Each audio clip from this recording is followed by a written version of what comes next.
Hello दोस्तों, स्वागत है आपका मेरे चैनल कहानी 2.0 में। आशा करती हूँ आप सब बहुत ही अच्छे होंगे। तो चलते हैं हमारी आज की कहानी की ओर। हमारे घर के हालात अच्छे नहीं थे।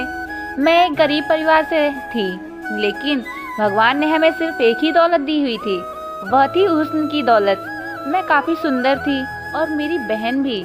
एक दिन मैं और मेरे पापा एक शादी में गए, जहाँ पर हमें पापा के दोस्त मिले। उनसे मिलने के बाद हमें पता चला कि वह बहुत ही अमीर आदमी हैं और लाखों का कारोबार करते हैं। उनका काफ़ी बड़ा बिजनेस था। अंकल ने मुझे देखते ही अपने बेटे के लिए पसंद कर लिया और जब यह बात मेरे पापा से कही तो मेरे पापा खुश हो गए कि उनकी बेटी एक अमीर खानदान में जाएगी। कुछ दिन बाद ही मेरी शादी हो गई और मैं एक गरीब अमीर घर की बहू बन गई। मेरी एक छोटी ननद थी और अब उसकी भी शादी होने वाली थी। उसके शादी में मेरी छोटी बहन भी आई थी। नंद की शादी के वक्त मेरे ससुर ने कहा कि अपनी बहन को एक रात के लिए मेरे कमरे में भेज दो, उसे भी गिफ्ट दे दूंगा। मैंने अपनी बहन को बहाने से बुलाया और अपने ससुर के कमरे में रात को छोड़ आई। मगर मैं सुबह अपनी बहन के पास गई तो मेरे सर पर आसमान ही टूट पड़ा। मेरे पैरों के तले से जमीन ही निकल गई। उसके साथ तो मेरे ससुर ने जो किया। मेरे पति एक बहुत ही अच्छे घराने से थे और मेरे ससुर जगपाल गांव के प्रधान भी रह चुके थे। मैं जब शादी होकर इस घर में आई थी, मेरे लिए मेरा ससुराल बहुत अलग था। मैंने हमेशा अपने मम्मी पापा और दादा दादी को धीमी आवाज़ में ही बात करते सुना था और हम बच्चों से भी बहुत प्यार से बातें करते थे। पर मेरे ससुर की जोरदार आवाज़ सुनकर मेरा दिल तो कांपने लगा था, लेकिन मैं कुछ ही दिन में समझ गई थी। वह नॉर्मल बात भी इसी तरह से करते थे। ऐसा लगता था जैसे डांट रहे हैं। मेरे पति और सासू माँ और मेरी ननद ससुर से बहुत डरते थे। जैसे ही वो हवेली में अंदर आते ही तो सभी नौकरों को डांटने लगते थे। आवाज़ आते ही मेरी सासू माँ टीवी बंद कर देती थी और मेरी ननद किताब लेकर पढ़ने बैठ जाती थी। ऐसे सन्नाटा छा जाता था, आवाज़ तक नहीं आती थी। पहले तो मैं अपने ससुर के सामने घबराई सी रहती थी। जब उनको चाय का कप पकड़ाती तो मेरे हाथ कांपने लगते थे और मुझे ऐसे देखकर मेरे ससुर मुझे घूरने लग जाते थे। जब तक मेरे ससुर घर पर रहते, सबकी सांस गले में अटकी रहती थी, क्योंकि मेरे ससुर बहुत ही गुस्से वाले थे। मेरे पति मेरे ससुर के इकलौते बेटे थे। इस घर में सबसे गलत बात तो मुझे ये लगती थी कि इस खानदान में कोई भी कितनी भी शादी कर लेता था। ये बात मुझे शादी से पहले ही पता थी, इसलिए मैं कुछ बोल भी नहीं सकती थी। पर इस बात में मेरी खुशनसीबी थी कि मैं अपने आप में ही बहुत सुंदर थी और मेरे पति शादी के पहली रात को ही मेरे दीवाने हो गए थे। और जब शादी की पहली रात मेरे पति ने मुझसे मेरी ख्वाहिश पूछी तो मैंने यही कहा कि मेरे सर पर बस आप कभी दूसरी सौतन मत लेके आना। और मेरे पति ने मुस्कुराते हुए मुझसे वादा किया कि ऐसा कभी नहीं होगा। इसलिए मैं बेफिक्र थी कि वो कभी भी दूसरी शादी नहीं करेंगे। मेरे पति गांव के प्रधान के इकलौते बेटे थे, इसीलिए उनका बड़े बड़े लोगों में उठना बैठना होता था। लेकिन मैं उनसे बिल्कुल अलग थी, क्योंकि मैं एक गरीब घर से थी और मैं उस गांव की भी नहीं थी। मैं तो वहां अपनी सहेली की शादी में आई थी और वही मेरे ससुर की नज़र पहली बार मुझ पर पड़ी थी और मेरे पापा से तुरंत ही मेरे रिश्ते के लिए बात कर ली थी। मेरी मम्मी पापा तो ये सोचकर बहुत हैरान थे कि इतने बड़े आदमी होकर हमारे घर की बेटी को अपने घर की बहू बनाना चाहते हैं। लेकिन कुछ भी हो, मेरे पापा ने हाँ कर दी थी और मना करने की वजह ही नहीं थी, क्योंकि मेरे ससुर ने मुझे बिना दहेज के मांगा था और मेरे पापा को कुछ ज़मीन भी दी थी। मेरे पापा तो बहुत खुश थे।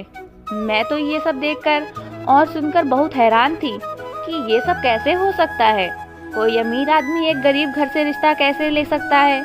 मैं एक गरीब किसान की बेटी और इतने बड़े घर की बहू बन जाऊंगी, मैंने तो कभी सपने में भी नहीं सोचा था।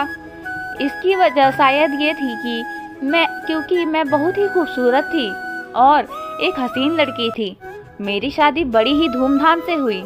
ये बात तो मेरे लिए यकीन करने लायक ही नहीं थी, क्योंकि आज तक आसपास के गांव में ऐसे कभी नहीं हुआ था।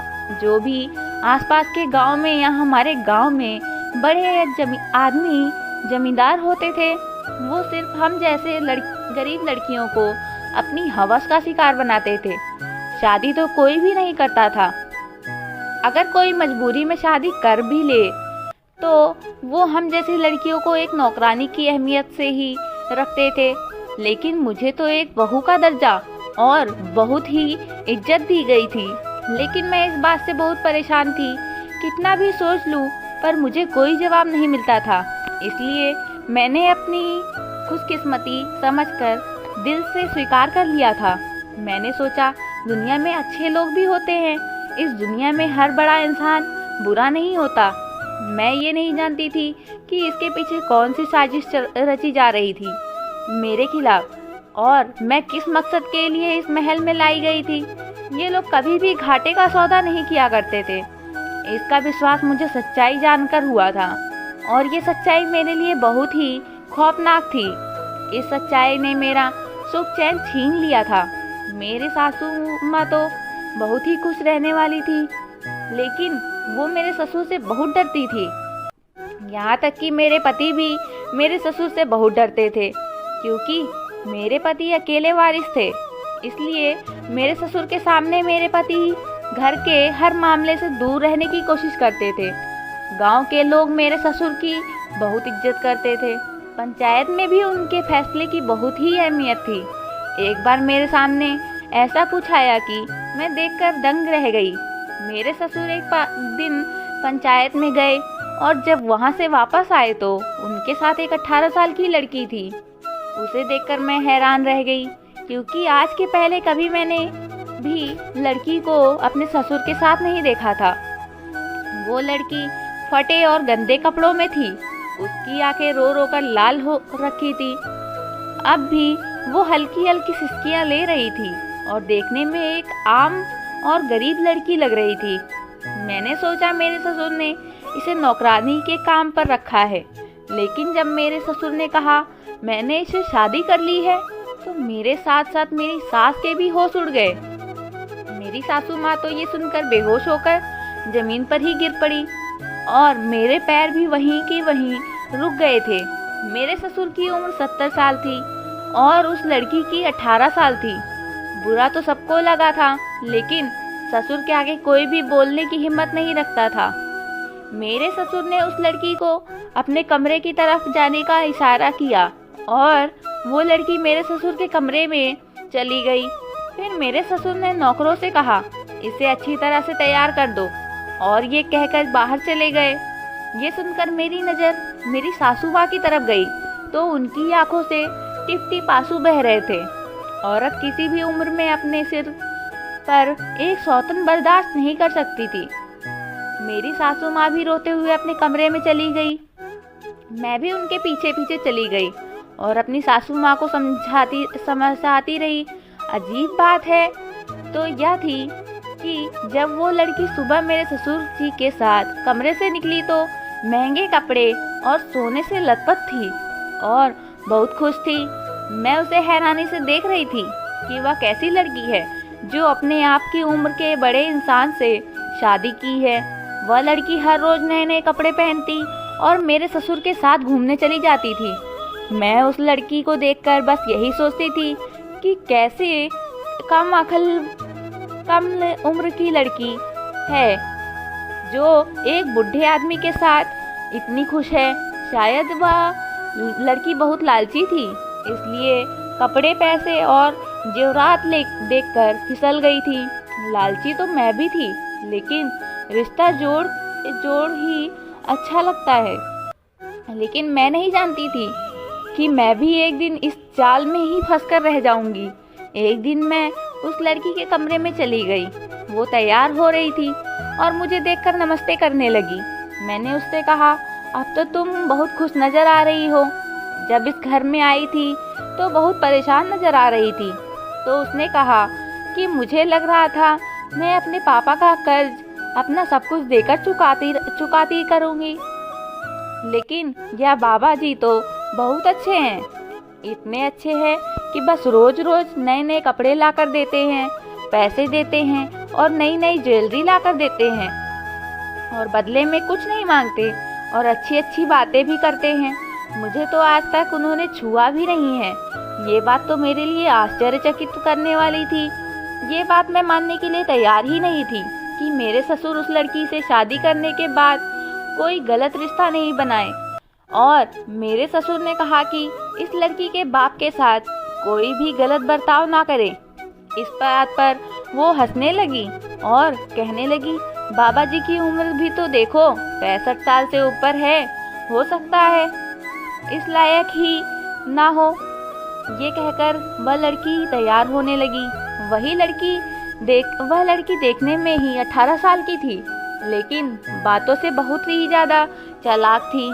कैसे उसने मेरे गुस्सैल और अकड़ू ससुर को अपने हाथों में ले लिया था।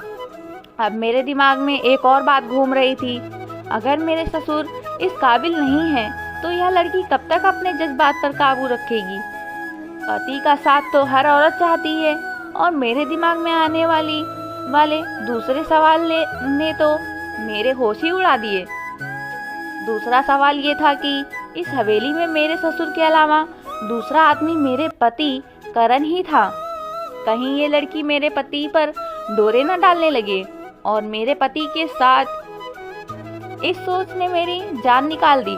जब बाप इस उम्र में ये कदम उठा सकता है तो मेरे पति का करण क्यों नहीं। अब मैं अपने पति पर सख्ती से नज़र रखने लगी थी। एक दिन जब मेरी देर रात आँख खुली तो मेरे पति अपनी जगह से पर नहीं थे, बल्कि पूरे कमरे में ही नहीं थे। मैं जल्दी से उठी और तेज तेज कदमों के साथ बाहर निकल गई। मुझे धीमी धीमी बातों की आवाज़ आ रही थी अपने ससुर के कमरे से। मैंने सोचा यह लोग अब तक जाग रहे हैं, लेकिन दूसरा ख्याल जब मेरे दिमाग से गुजरा तो मेरे दिल ने ही धड़कना छोड़ दिया था। हो सकता है वो लड़की मेरे ससुर को नींद की गोली खिलाकर सुला देती हो और खुद मेरे पति के साथ वक्त बिताती हो। इस बात ने तो मेरे होश ही उड़ा दिए थे। मैं तेज कदम से रखकर अपने ससुर के कमरे के पास पहुंच गई। उस कमरे में ही एक ही खिड़की थी। मैंने उस खिड़की को खोलने की कोशिश की कि ये खुल जाए और मैं देख सकूं कि ये लड़की किससे बात करने में इतनी व्यस्त है।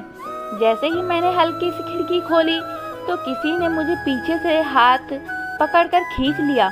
मेरे तो डर के मारे कदम भी लड़खड़ा गए थे और जैसे ही मैं पीछे मुड़कर देखा तो करण मुझे गुस्से से देख रहे थे और मुझे खींचकर कमरे में ले गए और कहने लगे, तुमने शर्म बेच खाई है क्या? इतनी रात को इस टाइम पर पापा जी के कमरे में झांक कर रही हो? वो तो मुझे बहुत गुस्से से पूछ रहे थे, पर मैं उन्हें क्या जवाब देती कि मैं आपको ही देखने गई थी। मैं उन्हें सच बताना नहीं चाहती थी और कोई झूठा बहाना मुझे समझ नहीं आ रहा था, इसलिए मैं चुप ही रह गई। और करण ने मुझे अच्छी खासी बातें सुना दी थी। मैं चुप थी क्योंकि मेरी हरकत ही कुछ ऐसी थी। मुझे नहीं लगता था कि उसमें मेरी कोई इतनी बड़ी गलती थी। और हर औरत अपने पति पर शक जरूर करती है और मेरे ससुर जब इस काम को कर सकते हैं तो करण तो अभी जवान थे। फिर कुछ दिन बाद जो कुछ हमारे घर में हुआ उसे देखकर तो हम सब दंग ही रह गए, क्योंकि मेरे ससुर ने 15 दिन बाद ही उस लड़की को तलाक दे दिया और बदले में उसे बहुत जेवर और कुछ नगद पैसे भी दिए। उस लड़की को देखकर ये नहीं लग रहा था कि उसे इस बात से जरा सा भी दुख था, बल्कि उल्टा वो तो बहुत ही खुश हो रही थी। मुझे उसे देखकर बिल्कुल हैरत नहीं हुई, क्योंकि कोई भी लड़की बिना प्यार के बूढ़े आदमी से सिर्फ पैसे के लिए ही शादी कर सकती है, या फिर मजबूरी में। उस लड़की को तो अच्छे खासे पैसे मिल रहे थे और क्या चाहिए था, उसकी इज्जत भी सलामत थी। दूसरा झटका मुझे तब लगा जब मेरे ससुर 15 दिन गुजारने के बाद ही दूसरी लड़की से शादी करके घर ले आए। वो भी कम उम्र 22 साल की होगी, वो भी पैसे की कमी से ही आई थी। उसके साथ भी मेरे ससुर का वैसा ही रवैया था। उसे भी छुआ तक नहीं था और उस पर भी बिना सोचे पैसे खर्च कर रहे थे। और हर चीज़ के मालिक मेरे ससुर थे, इसलिए मेरे पति को सिर्फ खर्च के लायक ही नहीं पैसे मिलते थे। मैं हवेली की बहू होने के बावजूद भी एक अच्छी की ज़िंदगी नहीं गुजार पा रही थी। मुझे अच्छी ज़िंदगी तो वो लड़कियां जी रही थी। मुझे तो अब ये शक होने लगा था कि मेरे ससुर इस उम्र में आकर सठिया गया है, जो बच्चों को देने की बजाय अपने पैसे उन लड़कियों पर लुटा रहे हैं। उस लड़की को तलाक भी दे चुके हैं, उसे भी खूब जेवर और पैसे देकर भेज दिया। मेरे पति भी यह सब देख रहा था कि ससुर एक महीने में लाखों रुपए बर्बाद कर चुके थे। इसीलिए ससुर ने जब तीसरी बार यही हरकत की तो मेरे पति बोल उठे कि आप क्यों इस तरह से अपना पैसा बर्बाद कर रहे हैं। मेरे ससुर कहने लगे, यह सब मैंने कमाया है, इसलिए तुम मुझसे सवाल करने का हक नहीं रखते हो, मैं जो चाहे करूं। यह कहकर वो अपनी तीसरी बीवी को भी कमरे में ले गए और मेरे पति को खर्चा देना और भी कम कर दिया। सब कुछ मेरे ससुर के अकाउंट में था। अभी तक सारी जायदाद मेरे ससुर के नाम थी, इसलिए मेरे पति गुस्सा होकर भी चुप रह गए। जब गर्मियाँ शुरू हुई तो मैं अपने पति ही से मेरे लिए कुछ कपड़े लाने को कहा तो उन्होंने कहा, पिताजी ने अभी तक मुझे पैसे ही नहीं दिए हैं, तुम खुद उनसे मांग लो। मैंने सोचा पता नहीं गुस्सा ही ना कर दे, लेकिन जब मैंने अपने ससुर से कहा तो उन्होंने मुझे 50,000 दे दिए। कहने लगे और भी चाहिए हो तो मांग लेना। मैं तो बहुत खुश हो गई थी, मेरे ससुर तो मुझ पर मेहरबान हो गए थे। मुझे तो यकीन ही नहीं आ रहा था, अब तो मेरे ससुर मुझ पर आए दिन मेहरबान हो रहे थे। कभी पैसे दे देते, कभी सोने की चेन, मुझे कपड़ा देते। मैं जिस माहौल से आई थी मैंने हमेशा तंगी ही देखी थी, इसलिए मुझे यह सब बहुत अच्छा लग रहा था। लेकिन मैं नहीं जानती थी इन सब मेहरबानियों की कीमत औरत किस तरीके से चुकाती है। मैंने वो सोने की चेन अपने गले में पहन ली। मैं बहुत खुश थी। रात को जब मेरे पति आए तो मैंने उन्हें वो चेन दिखाई जो मुझे ससुर जी ने दी थी। मेरे पति यह देखकर कुछ परेशान से हो गए। मुझसे कहने लगे, पापा से दूर रहा करो, आइंदा अकेली उनके कमरे में मत जाना। मुझे अपने पति की बात कुछ अजीब सी लगी कि वो उनके पिता थे और मेरे ससुर तो बाप की जगह होता है। मैं तो ऐसा सोच भी नहीं सकती थी। लेकिन जिस तरह से अजीब तरीके से मेरे पति ने मुझसे कहा था, मैं चुप हो गई थी। मेरे ससुर आजकल बहुत खुश थे। मुझे लगा कि शायद अब वो चौथी शादी करके कोई लड़की लाने वाले हैं।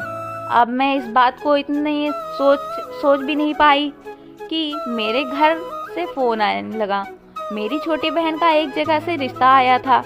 मेरी माँ मुझे बुला रही थी। मैं अपने पति के साथ मायके पहुँच गई। मेरी छोटी बहन 17 साल की थी। वो बहुत खूबसूरत थी। उसका रिश्ता भी बहुत अच्छी जगह से आया था। वो लोग शादी अभी करना चाहते थे और उसके लिए मेरे घर वालों के पास पैसा नहीं था। मेरी मम्मी मुझसे कहने लगी कि मैं कुछ पैसे करण से उधार ले लूं और उनको दे दूं, लेकिन करण के हाथ में तो पहले ही कुछ ना था। मैंने सोचा आजकल मेरे ससुर मुझ पर बहुत मेहरबान हैं, क्यों ना मैं उनसे पैसे मांग लूं। मैंने अपनी मम्मी को तसल्ली दी कि मैं पैसों का इंतजाम कर लूँगी। मेरी छोटी बहन बहुत खुश थी। अब मैं हवेली वापस आ गई। यहाँ आकर पता चला कि मेरी ननद की भी शादी पक्की हो गई है और अब सासू माँ भी बीमार रहने लगी थी, इसलिए अब मैं ज़्यादा टाइम सासू माँ के साथ बिताती थी। मैंने सासू माँ को दवाई दी और सुला दिया। आजकल मेरे ससुर घर पर ही होते थे, इसलिए मैंने सोचा आज करण भी घर पर नहीं है, यह टाइम सही है ससुर जी से पैसे मांगने के लिए। मैं ससुर के कमरे में गई तो अंदर से आवाज़ आई कि कौन है। मैंने कहा पापा जी मैं हूँ। वो कहने लगे आ जाओ अंदर। मैं अंदर गई तो मेरे ससुर टेबल पर लाखों रुपए लिए कुछ हिसाब किताब कर रहे थे। इतने सारे पैसे देखकर तो मेरी आंखें खुली की खुली रह गई। मैंने सोचा जितने पैसे मेरे ससुर के पास हैं, अगर इनमें से 2-4 लाख मेरी बहन को दे देंगे तो इन्हें क्या फ़र्क पड़ेगा। मैं उनके सामने बैठ गई और मेरी नज़र उन पैसों से हट ही नहीं रही थी। वो मुझसे पूछने लगे, क्या काम है? मैंने उन्हें आंखों से बताने लगी कि मेरी बहन का रिश्ता पैसों की वजह से रुका हुआ है। अगर आप 7 लाख दे दें तो उसकी शादी हो जाएगी। मेरी नज़र बार बार पैसों पर जा रही थी। कमरे का दरवाज़ा खुला हुआ था। मेरे ससुर ने कहा कि मैं थोड़ी मदद तो कर दूंगा, लेकिन मेरे कुछ नियम हैं। अगर तुम अपनी छोटी बहन की शादी मुझसे कर दो तो मैं अच्छे खासे पैसे दे दूंगा। मैंने इस तरह पहले भी बहुत सी लड़कियों की मदद की है जिनसे मैंने शादी की थी। अगर ये मदद मैं वैसे करता तो लोग मेरे ज़मीन पर शक करते, कहते इस बुढ़े की इन लड़कियों पर नज़र है, इसलिए पैसे दे दिए जा रहा है। ना जाने पैसे के चक्कर में इनके साथ कब गलत काम कर देगा। इसलिए मैंने उन्हें खूब खिलाया पिलाया और बहुत सारे पैसे दिए और ज्वेलरी देकर आज़ाद कर दिया। अब उनके पास इतना पैसा है कि वो कहीं भी शादी कर सकती हैं और अपनी ज़िंदगी अच्छी तरह गुजार सकती हैं। तुम अपनी बहन की शादी मुझसे करा दो, मैं उसे भी बहुत से पैसे दे दूंगा। मैं ये सुनकर सोच में पड़ गई कि बस 15 दिन की बात है। वैसे भी मेरा ससुर जिस उम्र में पहुंच गया है, रिश्ता निभाने के लायक नहीं था। ये बात तो मैं उन लड़कियों से भी जान चुकी थी। जिस तरह उन लड़कियों ने पर पैसा लुटाया था, मैं उन्हें देख चुकी थी। मैं उनके कमरे से बाहर निकल आई और अपने कमरे में बैठकर सोचने लगी। मैंने जब ये बात अपनी मम्मी को फ़ोन पर बताई तो वो चुप हो गई और कहने लगी, तेरी बहन 16 की है। हमने वो रिश्ता इसलिए पसंद किया था क्योंकि लड़का भी 18 साल का है। उन दोनों की जोड़ी अच्छी है। तुम्हारी शादी भी करण से इसलिए की थी क्योंकि वह तेरे जोड़ का था। तेरे ससुर और तेरी बहन का रिश्ता कैसे हो सकता है? मैंने कहा, मम्मी, अंजू को कौन सी सारी उम्र मेरे ससुर के साथ बितानी है? बस 15 से 20 दिन की बात है। फिर जिस उम्र में मेरा ससुर है, उसने अपनी 4 बीवियों को छुआ तक नहीं है। वो इस लायक ही नहीं है। मेरी मम्मी चुप हो गई और कहने लगी, अच्छा सोच कर बताऊंगी। कुछ दिन बाद मेरी छोटी बहन का फ़ोन आया और बोली, मेरे साथ ये सब नहीं चलेगा, मुझे आपके ससुर से शादी नहीं करनी। अंजू ने गुस्से से फ़ोन काट दिया, लेकिन मैंने फिर से उन दोनों को बहुत समझाया कि अगर मान जाएं तो उन्हें अच्छे खासे पैसे मिल जाएंगे। लेकिन मेरी बहन अंजू नहीं मान रही थी। मेरा दिल नहीं मानता, आपका ससुर देखने में हट्टा कट्टा है, उसकी नज़र भी ठीक नहीं है। मैंने कहा, मैंने 4 लड़कियों से पूछा है, वो तुम्हें छुएगा भी नहीं। अच्छा है तुम्हारा फिर अच्छी जगह रिश्ता हो जाएगा, जो सिर्फ पैसों की वजह से रुका हुआ है। मैंने अंजू से कहा, मुझ पर विश्वास कर, उसकी इज्जत पर कोई आंच नहीं आएगी। फिर उसने मेरी बात मान ली। ये बात जब मैंने अपने ससुर को बताई कि मेरे घर वाले और मेरी बहन इस शादी के लिए तैयार हैं, तो मेरे ससुर की खुशी का ठिकाना ही नहीं रहा। पहली बार उन्होंने अपने बालों पर कलर भी करवाया और दाढ़ी मूछें भी कटवा ली। करण तो 2 दिन के लिए शहर गए हुए थे। अगर मैं उन्हें यह खबर सुनाती तो वो मुझे मना ही करते, और मुझे इस बात का पूरा विश्वास था। और मैं अपनी बहन को अपने साथ लेकर हवेली आ गई और सबको बोल दिया कि ननद की शादी की वजह से यहाँ लाई हूँ। थोड़ा काम में हाथ बट जाएगा। मैंने सोचा करण भी ऐसे में नहीं है, क्यों ना इस बात का फ़ायदा उठाया जाए। और मैंने अपनी मम्मी पापा को बुलाकर अपने ससुर से अपनी बहन की शादी कर दी। अंजू तो मानो जैसे एकदम से मुरझा गई थी, लेकिन मैंने उसको नज़रअंदाज किया। मेरे ससुर तो इस तरह खुश थे कि ना जाने उन्हें कौन सा खजाना मिल गया हो। पहली बार मुझे अपनी बहन को ससुर के कमरे में बैठे हुए देखकर मेरे दिल को बेचैनी हो रही थी। मैंने अपने दिल को इस तरह समझा लिया कि मेरा ससुर इस लायक ही नहीं है। मेरी सासू माँ भी मेरे इस काम से बिल्कुल खुश नहीं थी। वो मुझसे नाराज़ हो गई थी, और जब ये बात करण को पता चली तो वो तो बहुत ही ज़्यादा नाराज़ हो गए थे। उन्होंने मुझसे बातें करना भी बंद कर दिया था। सुबह जब मेरे ससुर कमरे से बाहर निकले तो बहुत ही खुश थे। उन्हें इतना खुश देखकर मैं तो हैरान ही रह गई। उसके बाहर आते ही मैं जल्दी से अपने ससुर के कमरे में गई तो मेरी बहन बुरी तरह से रो रही थी और डरी सहमी सी एक कोने में बैठी थी। उसकी ऐसी हालत देखकर मेरा तो दिल ही बैठ गया। मेरे तो पैरों तले से ज़मीन ही निकल गई थी। उसके शरीर पर नाखूनों के निशान देखकर ऐसे लग रहा था जैसे किसी ने बड़ी ही बेरहमी से खसोटा हो। वो मुझे देखते ही मेरे गले से लगकर फूट फूट कर रोने लगी और कहने लगी, दीदी तुमने मेरे साथ ये सही नहीं किया, तुमने मुझसे इतना बड़ा झूठ बोला। तुम्हारे ससुर ने तो मेरे साथ ज़बरदस्ती की है। वो इंसान नहीं है, एक भूखा भेड़िया है जो इंसान के रूप में एक शैतान है। और वो कहने लगी, आपके ससुर ने ये सब ड्रामा रचाया था। उसकी नज़र शुरू से ही मेरे ऊपर थी। उसको पता था कि मेरे मम्मी पापा उसके साथ मेरी शादी नहीं कराएंगे और उसने इस काम के लिए बहुत सारे अपने नौकर भी भेजे थे, पर वो नाकामयाब रहे।